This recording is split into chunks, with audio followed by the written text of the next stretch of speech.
Баршаңызға қайырлы күн. Бүгін ыстық күнде шөліңді қандыратын салқын дәруменге толы окрошка дайындаймыз. Арнама тіркеліп, лайк басып отырыңыздар. Қолданатын заттарымыз астында описаниеде толық жазылған.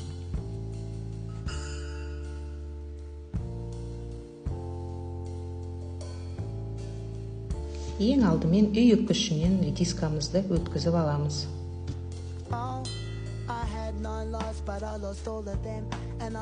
Алдын ала салқын суға салып қойған дұрыс, себебі окрошкамыз дайын болғанда бетіне қалқып шығып кетпейді. Қалған қоспалардың бәрін видеодағыдай дайындап аламыз.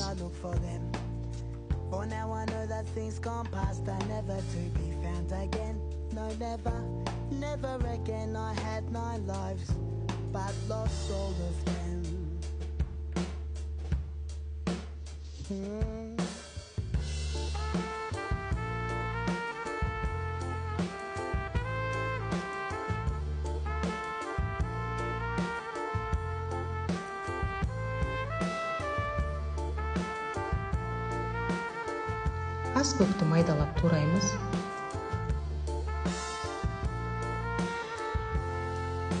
Көк пиязымызды да майдалап турап аламыз.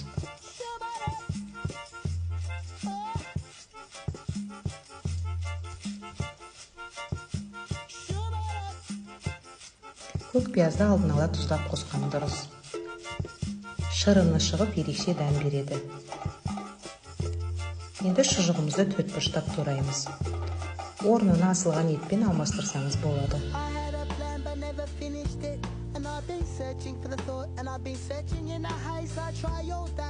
Ендігі кезекте айран.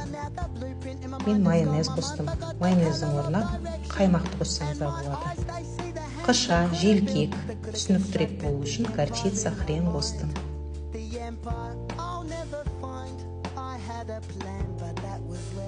Енді минералды суымызды қосамыз. Жақсылап араластырамыз. 70% уксус және дәміне қарай тұзын қосасыздар.